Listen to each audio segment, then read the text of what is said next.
ಕನ್ನಡಕ್ಕಾಗಿ ಜೀವಿಸಿದ್ದ ಕನ್ನಡಿಗರ ಕಣ್ಮಣಿ ಡಾಕ್ಟರ್ ರಾಜ್.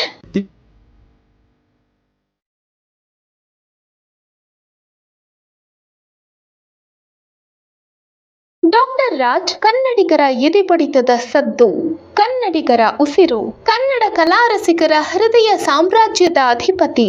ರಾಜ್ಕುಮಾರ್ ಅಂದ್ರೆ ಬರೀ ಹೆಸರಲ್ಲ, ಅದೊಂದು ಶಕ್ತಿ. ಅದು ಕನ್ನಡದ ಪ್ರತಿಧ್ವನಿ. ಕನ್ನಡಿಗರಿಗಾಗಿ, ಕನ್ನಡಿಗರಿಂದ, ಕನ್ನಡಕ್ಕಾಗಿ ಬಾಳಿ ಬದುಕಿದ ಮೇರುನಟ, ಹೆಮ್ಮೆಯ ಕನ್ನಡಿಗ. ಇಂದು ವರನಟ, ನಟ ಸಾರ್ವಭೌಮ, ದಾದಾ ಸಾಹೇಬ ಫಾಲ್ಕೆ ಪ್ರಶಸ್ತಿ ವಿಜೇತ ಡಾಕ್ಟರ್ ರಾಜ್ಕುಮಾರ್ ಅವರ 95ನೇ ಹುಟ್ಟುಹಬ್ಬ. ದೈಹಿಕವಾಗಿ ಎಲ್ಲರನ್ನ ಅಗಲಿ 18 ವರ್ಷಗಳು ಕಳೆದರೂ ಇಂದಿಗೂ ಅವರ ಕೋಟ್ಯಾಂತರ ಅಭಿಮಾನಿಗಳು ರಾಜ್ ಸ್ಮರಿಸದ ದಿನವಿಲ್ಲ. ಯುಗ ಪುರುಷ, ರಾಜರತ್ನ. ಸಿಂಗಾನಲ್ಲೂರು ಪುಟ್ಟಸ್ವಾಮಯ್ಯ ಮುತ್ತುರಾಜ್ ಹೀಗೆಂದ್ರೆ ಬಹುತೇಕರಿಗೆ ತಿಳಿಯಲಿಕ್ಕಿಲ್ಲ. ಯಾಕೆಂದ್ರೆ ಚಾಮರಾಜನಗರದ ಸಿಂಗಾನಲ್ಲೂರು ಎಂಬ ಕುಗ್ರಾಮದ ಪುಟ್ಟ ಬಾಲಕ ಮುತ್ತುರಾಜನನ್ನು ಎದೆಗಾನಿಸಿಕೊಂಡು ಡಾಕ್ಟರ್ ರಾಜ್ಕುಮಾರ್ನನ್ನಾಗಿ ಮಾಡಿದ್ದು ಇದೇ ಅಭಿಮಾನಿ ದೇವರುಗಳು. ಅವರಿಗೆ ರಾಜ್ ಎಂದರೆ ಮನೆ ಮಗ. ಡಾಕ್ಟರ್ ರಾಜ್ಕುಮಾರ್ ಹುಟ್ಟಿದ್ದು 1929 ಏಪ್ರಿಲ್ 24ರಂದು. ಪುಟ್ಟಸ್ವಾಮಯ್ಯ ಹಾಗೂ ಲಕ್ಷ್ಮಮ್ಮ ದಂಪತಿ ಹಿರಿಮಗ. ಗಾಜನೂರು ಗಂಡು.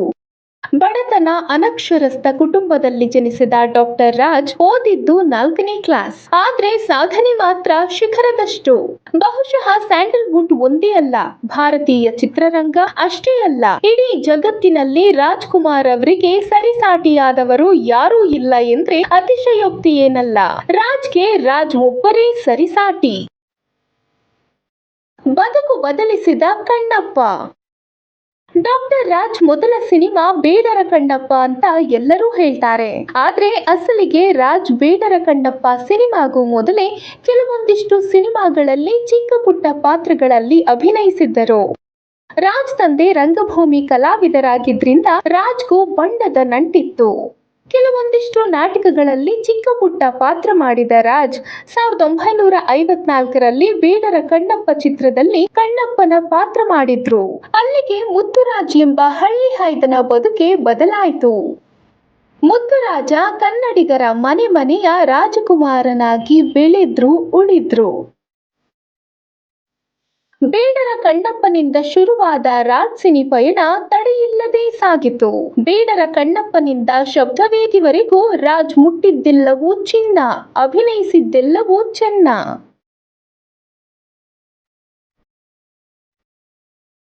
ರಾಜ್ ಅಭಿನಯಿಸಿದ್ದು ಒಂದೇ ಎರಡೇ, ಬರೋಬ್ಬರಿ 200ಕ್ಕೂ ಹೆಚ್ಚು ಸಿನಿಮಾಗಳಲ್ಲಿ ರಾಜ್ ನಟಿಸಿದ್ದಾರೆ. ಅಣ್ಣವರಿಗೆ ಸರಿಸಾಟಿ ಮತ್ತೊಬ್ಬ ನಟನಿಲ್ಲ. ಬರೀ ಸಂಭಾವನೆಗಾಗಿ ನಟಿಸಿದ್ದಾರೆ ಅಂದುಕೊಂಡ್ರೆ ತಪ್ಪು. ಆ ಪಾತ್ರಗಳೇ ರಾಜ್ ಆಗಿದ್ದಾರೆ. ಬಂಗಾರದ ಮನುಷ್ಯನ ಮಾದರಿ ಯುವಕ ರಾಜೀವ, ಕಸ್ತೂರಿ ನಿವಾಸದ ತ್ಯಾಗಮೂರ್ತಿ, ಭಕ್ತ ಕನಕದಾಸ ಸಿನಿಮಾದ ಭಕ್ತ, ಭಕ್ತ ಪ್ರಹ್ಲಾದದ ರಾಕ್ಷಸ ಹಿರಣ್ಯಕಶ್ಯಪ, ಇಮ್ಮಡಿ ಪುಲಕೇಶಿ, ಶ್ರೀಕೃಷ್ಣ ದೇವರಾಯನ ರಾಜ, ದೇವತೆ, ರಾಕ್ಷಸ, ಶ್ರೀಮಂತ, ಬಡವ, ವೈದ್ಯ, ಮೇಯರ್, ಮುಗ್ಧ, ಹುಚ್ಚ, ಅಪ್ಪ, ಪುಂಡಮಗ, ಸಾಹುಕಾರ, ಆಳು, ಶಿಕ್ಷಕ, ಪ್ರೇಮಿ, ವಿರಹಿ, ತ್ಯಾಗಿ, ಪೊಲೀಸ್ ಅಧಿಕಾರಿ, ರೈತ, ಸಂಪತ್ತಿಗೆ ಸವಾಲು ಹಾಕುವ ಆಂಗ್ರಿ ಯಂಗ್ ಮ್ಯಾನ್, ಹೀಗೆ ನೂರಾರು ಪಾತ್ರ ಮಾಡಿದ್ದು ಬಹುಶಃ ರಾಜ್ ಒಬ್ಬರೇ ಇರಬೇಕು. ಆಡು ಮುಟ್ಟದ ಸೊಪ್ಪಿಲ್ಲ, ರಾಜ್ ಅಭಿನಯಿಸದ ಪಾತ್ರವಿಲ್ಲ ಅನ್ನೋದು ಇಡೀ ಭಾರತೀಯ ಚಿತ್ರರಂಗಕ್ಕೆ ಗೊತ್ತಿರೋ ವಿಚಾರ.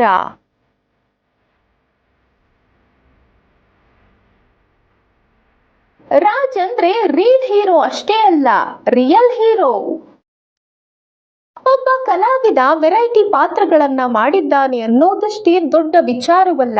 ಆ ಪಾತ್ರಗಳು ಸಮಾಜಕ್ಕೆ ಕೆಟ್ಟ ಸಂದೇಶ ನೀಡಬಾರದು ಅನ್ನೋ ಕಳಕಳಿ ರಾಜ್ಕುಮಾರ್ ಅವರಿಗಿತ್ತು. ಹೀಗಾಗಿಯೇ ಸಿನಿಮಾಗಳಲ್ಲಿ ರಾಜ್ ಕುಡಿದಿಲ್ಲ, ಸಿಗರೇಟ್ ಸೇದಿಲ್ಲ, ರೇಪ್ ಸೀನ್, ಕಿಸ್ಸಿಂಗ್ ಸೀನ್ಗಳಲ್ಲಿ ನಟಿಸಿಲ್ಲ. ಅದೆಷ್ಟೇ ಸಂಭಾವನೆ ಕೊಟ್ಟರೂ ನಾನು ಇಂಥ ಪಾತ್ರಗಳಲ್ಲಿ ನಟಿಸಲ್ಲ ಅಂತ ಪ್ರೊಡ್ಯೂಸರ್ಗಳಿಗೆ ಖಡಕ್ ಆಗಿಯೇ ಹೇಳ್ತಿದ್ರಂತೆ. ಮತ್ತೊಂದು ವಿಶೇಷ ಅಂದ್ರೆ ಪಾತ್ರಗಳಿಗೆ ಜೀವ ತುಂಬುವ ರಾಜ್ ಆ ಪಾತ್ರಕ್ಕಾಗಿ ತಪಸ್ಸೇ ಮಾಡ್ತಿದ್ರು. ಇದಕ್ಕೊಂದು ಚಿಕ್ಕ ಉದಾಹರಣೆ ಅಂದ್ರೆ ಮಂತ್ರಾಲಯ ಮಹಾತ್ಮೆ ಸಿನಿಮಾ. ಅಸಲಿಗೆ ರಾಜ್ ನಾನ್ ವೆಜ್ ಪ್ರಿಯ. ನಾಟಿ ಕೋಳಿ ಸಾರು, ಮುದ್ದೆ ಅಂದ್ರೆ ಅವರಿಗೆ ಪಂಚಪ್ರಾಣ. ಹೀಗಿದ್ದರೂ ಮಂತ್ರಾಲಯ ಮಹಾತ್ಮೆಯ ಶ್ರೀ ಗುರು ರಾಘವೇಂದ್ರ ಸ್ವಾಮಿಗಳ ಪಾತ್ರಕ್ಕಾಗಿ ರಾಜ್ ನಾನ್ ವೆಜ್ ತ್ಯಜಿಸಿದ್ದರು. ಪಾತ್ರ ಒಪ್ಪಿಕೊಂಡ ದಿನದಿಂದಲೇ ಶೂಟಿಂಗ್ ಮುಗಿಯೋ ತನಕ ಕೋಳಿ ಸಾರಿನ ಜೊತೆ ರಾಜ್ ಟೂ ಬಿಟ್ಟಿದ್ರು. ಈಗಿನ ತಲೆಮಾರು ತಪ್ಪದೆ ಡಾಕ್ಟರ್ ರಾಜ್ಕುಮಾರ್ ಅವರ ಸಿನಿಮಾಗಳನ್ನ ನೋಡಬೇಕು. ಅವರ ಮಾತಿನ ಶೈಲಿ, ಕನ್ನಡದ ಮೇಲಿನ ಪ್ರೀತಿ, ಅಭಿಮಾನ, ಬದುಕಿನ ಪಾಠಗಳನ್ನು ಹೇಳುವ ರೀತಿ ಆಪ್ತವಾಗಿದೆ. ಕನ್ನಡದ ಸರಿಯಾದ ಉಚ್ಚಾರಣೆಯನ್ನು ತಿಳಿಯ ಬಯಸುವವರು ಡಾಕ್ಟರ್ ರಾಜ್ಕುಮಾರ್ ಸಿನಿಮಾಗಳನ್ನು ನೋಡಲೇಬೇಕು. ಕನ್ನಡ ಮತ್ತು ಕನ್ನಡಿಗರ ಅನಭಿಷಿಕ್ತ ರಾಯಭಾರಿಯಾಗಿದ್ದಾರೆ. ರಾಜ್ಕುಮಾರ್ ಅವರನ್ನು ಅಣ್ಣವರು ಅಂತ ಕರಿತೀವಿ. ಅದಕ್ಕೆ ಕಾರಣ ಅವರ ಸರಳತೆ. ಅಷ್ಟೊಂದು ಹಿಟ್ ಸಿನಿಮಾಗಳನ್ನ ನೀಡಿದರೂ ಡಾಕ್ಟರ್ ರಾಜ್ಕುಮಾರ್ ಸರಳತೆಯ ಮೂರ್ತಿ. ಹಮ್ಮು ಬಿಮ್ಮು ಅವರಿಂದ ಮಾರುತ್ತ ದೂರ. ಸದಾ ಬಿಳಿ ಅಂಗಿ ಮತ್ತು ಬಿಳಿ ಪಂಚೆ ಧರಿಸುತ್ತಿದ್ದರು. ತನ್ನ ಅಭಿಮಾನಿಗಳನ್ನು ದೇವರು ಎಂದು ಕರೆಯುತ್ತಿದ್ದರು. ಅಭಿಮಾನಿ ದೇವರುಗಳೇ ಎಂದು ಅವರ ಧ್ವನಿಯಲ್ಲಿ ಕೇಳುವುದು ಖುಷಿಯ ವಿಚಾರ.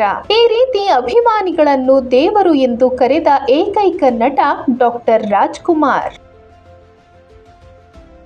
ನಟನೊಳಗೊಬ್ಬ ಗಾಯಕ. ಡಾಕ್ಟರ್ ರಾಜ್ ಬರೀ ನಟರೊಬ್ಬರೇ ಅಲ್ಲ, ಗಾಯಕರಾಗಿಯೂ ಪ್ರಸಿದ್ಧರು. ತಮ್ಮ ಗಾಯನಕ್ಕಾಗಿ ರಾಷ್ಟ್ರ ಪ್ರಶಸ್ತಿ ಪಡೆದ ಏಕೈಕ ನಟ ಡಾಕ್ಟರ್ ರಾಜ್. ಸಂಪತ್ತಿಗೆ ಸವಾಲ್ ಸಿನಿಮಾದ ಹಾಡಿನಿಂದ ಶುರುವಾದ ರಾಜ್ ಗಾಯನದ ಯಾತ್ರೆ ಕೊನೆಯವರೆಗೂ ಸಾಗುತ್ತಲೇ ಇತ್ತು. ಬರೀ ತಮ್ಮೊಬ್ಬರಿಗೆ ಅಷ್ಟೇ ದನಿ ನೀಡಿಲ್ಲ ರಾಜ್. ಕನ್ನಡದ ಅದೆಷ್ಟೋ ಕಿರಿಯ ನಟರಿಗೆ ದನಿಯಾಗಿದ್ದು ಗಾನ ಗಂಧರ್ವನ ಹೆಚ್ಚುಗಾರಿಕೆ. ತಮ್ಮ ಕಂಠಸಿರಿಗಾಗಿ ಜೀವನ ಚೈತ್ರ ಸಿನಿಮಾದ ನಾದಮಯ ಹಾಡಿಗೆ ರಾಷ್ಟ್ರ ಪ್ರಶಸ್ತಿ ಪಡೆದು ಇಡೀ ಲೋಕವೇ ತಿರುಗಿ ನೋಡುವಂತೆ ಮಾಡಿದ್ರು. ಇನ್ನೊಂದು ವಿಶೇಷ ಅಂದ್ರೆ ಅದೆಷ್ಟೋ ಹಾಡು ಹಾಡಿ ಅದೆಷ್ಟೋ ಸ್ಟಾರ್ ನಟರಿಗೆ ದನಿ ನೀಡಿದ್ದ ಖ್ಯಾತ ಗಾಯಕ ಡಾಕ್ಟರ್ ಎಸ್.ಪಿ. ಬಾಲಸುಬ್ರಹ್ಮಣ್ಯಂ ಅವರಿಗೂ ದನಿಯಾಗಿದ್ದು ನಮ್ಮ ರಾಜಣ್ಣ. ಪ್ರಶಸ್ತಿಗೆ ರಾಜಭೂಷಣ. ರಾಜ್ಕುಮಾರ್ ಯಾವಾಗಲೂ ಪ್ರಶಸ್ತಿಗಳನ್ನು ಹುಡುಕಿಕೊಂಡು ಹೋದವರಲ್ಲ. ಬದಲಾಗಿ ಅವರ ಪ್ರತಿಭೆಯನ್ನು ನೋಡಿ ಪ್ರಶಸ್ತಿಗಳೇ ಹುಡುಕಿಕೊಂಡು ಬಂದಿವೆ. ಇವರಿಗಾಗಿಯೇ ಅದೆಷ್ಟೋ ಪ್ರಶಸ್ತಿಗಳು ಹುಟ್ಟಿಕೊಂಡಿವೆ. ಹೂವಿನ ಜೊತೆ ನಾರು ಸ್ವರ್ಗ ಸೇರಿತು ಎನ್ನುವಂತೆ ರಾಜ್ಕುಮಾರ್ಗೆ ಪ್ರಶಸ್ತಿ ನೀಡಿದ ಮೇಲೆಯೇ ಆ ಪ್ರಶಸ್ತಿಗಳಿಗೆ ಒಂದು ಹೆಸರು ಬಂದಿದೆ ಅಂದ್ರೆ ಅತಿಶಯೋಕ್ತಿ ಏನಲ್ಲ. ಭಾರತದ ಅತ್ಯುನ್ನತ ನಾಗರಿಕ ಪ್ರಶಸ್ತಿಗಳಲ್ಲಿ ಒಂದಾದ ಪದ್ಮಭೂಷಣ, ದಾದಾ ಸಾಹೇಬ್ ಫಾಲ್ಕೆ ಪ್ರಶಸ್ತಿ, ಕರ್ನಾಟಕ ರತ್ನ, ಅತ್ಯುತ್ತಮ ಗಾಯಕ ರಾಷ್ಟ್ರ ಪ್ರಶಸ್ತಿ, ಅಮೆರಿಕಾದ ಕೆಂಟಕಿ ಕರ್ನಲ್ ಪ್ರಶಸ್ತಿ, ನಾಡೋಜ ಗೌರವ ಡಾಕ್ಟರೇಟ್ ಸೇರಿದಂತೆ ರಾಜ್ಯ, ದೇಶ, ವಿದೇಶದ ಸರ್ಕಾರಿ ಹಾಗೂ ಖಾಸಗಿ ಸಂಸ್ಥೆಗಳ ಪ್ರಶಸ್ತಿ ಈ ವಿಜಯನಗರದ ವೀರಪುತ್ರನ ಕೀರ್ತಿ ಕಿರೀಟ ಸೇರಿದೆ. ಬಿರುದುಗಳಲ್ಲೂ ನಂಬರ್ 1 ರಾಜಣ್ಣ.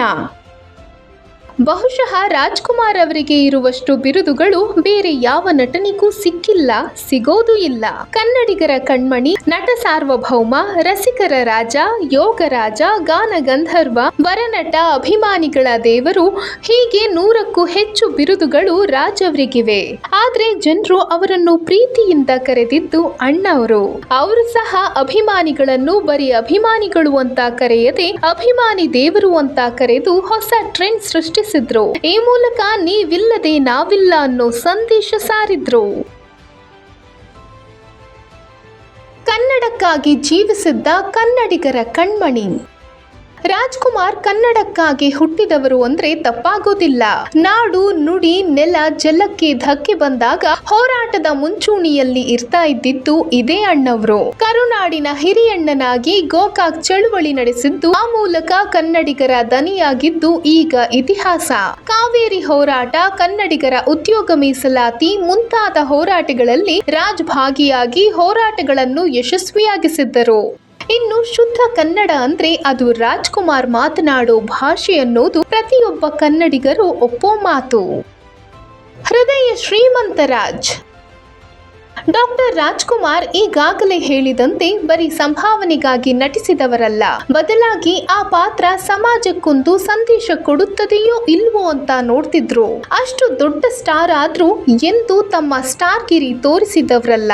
ಹಣ, ಪ್ರಶಸ್ತಿ, ಹೆಸರು ಬಂದ ಮೇಲೂ ತಾವು ನಡೆದು ಬಂದ ದಾರಿ ಮರೆತವರಲ್ಲ. ಬಡ ನಿರ್ಮಾಪಕರಿಗಾಗಿ ಅದೆಷ್ಟು ಬಾರಿ ದುಡ್ಡು ಪಡೆಯದೆ ಅಥವಾ ಕಡಿಮೆ ಸಂಭಾವನೆ ಪಡೆದು ನಟಿಸಿದ್ದ ಬಗ್ಗೆ ಗಾಂಧಿನಗರದ ಸಿನಿ ಪಂಡಿತರು ಈಗಲೂ ಹೇಳ್ತಾರೆ. ಇನ್ನು ಸಹ ಕಲಾವಿದರನ್ನು ಹಿರಿಯಣ್ಣನಂತೆ, ತಂದೆಯಂತೆ, ಮನೆ ಮಗನಂತೆ ಮಾತನಾಡಿಸುತ್ತಿದ್ದರು. ಅವರ ಜೊತೆ ಕುಳಿತುಕೊಂಡೇ ನೆಲದ ಮೇಲೆ ಊಟ ಮಾಡ್ತಿದ್ರು ಈ ಸಿಂಪಲ್ ಮ್ಯಾನ್. ರಾಜ್ ವೀರಪ್ಪನ್ ಮತ್ತು ವಿವಾದ. ಕಾಡುಗಳ್ಳ ನರಹಂತಕ ವೀರಪ್ಪನ್ 2000 ಇಸ್ವಿಯಲ್ಲಿ ಡಾಕ್ಟರ್ ರಾಜ್ಕುಮಾರ್ ಅವರನ್ನು ಅಪಹರಿಸಿದ್ದ. ಬರೋಬ್ಬರಿ 108 ದಿನಗಳ ಕಾಲ ರಾಜ್ಕುಮಾರ್ ಅವರನ್ನ ಕಾಡಲ್ಲೇ ಇರಿಸಿಕೊಂಡಿದ್ದ. ಆಗ ಕನ್ನಡಿಗರು 108 ದಿನಗಳ ಕಾಲ ಉಸಿರು ಬಿಗಿ ಹಿಡಿದು ಕಾದಿದ್ರು. ಇನ್ನು ಡಾಕ್ಟರ್ ರಾಜ್ಕುಮಾರ್ ಕೂಡ ವಿವಾದಗಳಿಂದ ಹೊರತಾಗಿಲ್ಲ. ನಟಿ ಲೀಲಾವತಿ ಜೊತೆಗಿನ ಸಂಬಂಧ, ನಟ ವಿಷ್ಣುವರ್ಧನ್ ಜೊತೆಗಿನ ವೈಮನಸ್ಸು ವಿವಾದಕ್ಕೆ ಕಾರಣವಾಗಿತ್ತು. ರಾಜ್ ಯುಗಾಂತ್ಯ.